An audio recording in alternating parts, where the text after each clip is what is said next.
மசாலா பிரியாமல் டேஸ்டியான fish fry பார்க்கலாமா? இதுக்கு நான் வஞ்சர மீன் எடுத்துருக்கிறேன். இதை தலை வாலெல்லாம் வந்து குழம்பு தனியாக எடுத்து வச்சுட்டு, இது ஒரு மீடியம் சைஸு ஃபிஷ்ஷு. தென் இதை வந்து மீதி இருக்கிற பாகத்தெல்லாம் வந்து நம்ம ஃப்ரை பண்ணி எடுத்துக்க போகிறோம். இது வந்து முள் நடுமுள் மட்டும் இருக்கும். சின்ன பிள்ளைங்களை சாப்பிட்றதுக்கு ரொம்ப விரும்பி சாப்பிடுவாங்க. ஸோ அதனால் நான் இதை வாங்கியாச்சு. வேறு எந்த மீனுக்கும் கூட இதே மசாலாவே நம்ம யூஸ் பண்ணலாம். 1 ஸ்பூன் மிளகு, 1 ஸ்பூன் ஜீரகம், 1/2 ஸ்பூன் வந்து பெருஞ்சீரகம், அதான் சோம்பு சேர்த்துக்கிறேன். இது ஏற்கனவே நீங்கள் பவுடராக இருந்தால் சேர்த்துக்கலாம். நான் வந்து ஃப்ரெஷ்ஷாக அரைச்சிட்டா நல்லாயிருக்குன்னு சொல்லி சேர்த்துக்கிட்டேன். அது கூட ஒரு 1 ஸ்பூன் வந்துட்டு தனி மிளகாத்தூள், 1 ஸ்பூன் தனியாத்தூள், 1/2 ஸ்பூன் மஞ்சள் தூளும், தென் 1/2 ஸ்பூன் வந்து இஞ்சி பூண்டு விழுது சேர்த்துருக்கேன். 2 ஸ்பூன் கெட்டி தயிரும், அதே மாதிரி ஒரு 1/2 ஸ்பூன் வந்துட்டு ரவை சேர்த்துருக்கேன். இது எல்லாமே சேர்ந்து ரவை வந்து ஒரு கிறிஸ்பினஸ் கொடுக்கும்.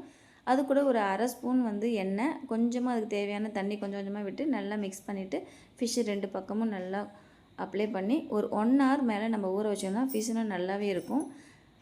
பார்த்திங்கன்னா இந்த ரவை நல்லா ஒரு கிறிஸ்பினஸ் கொடுக்கும். நல்லா ஒரு மசாலா வந்துட்டு கேதர் பண்ணி நல்லாவும் இருக்கும். தென் ஒரு ஆஃப்டர் 1 ஹவர் கழித்து நான் தோசைக்கல்லில் வந்து எண்ணெய் விட்டு அது மேலே லேசாக வெள்ளை எள்ளு தூவிக்கிட்டேன். வெள்ளை எள்ளு தூவாமலும் பண்ணலாம், அது ஆப்ஷனல் தான்.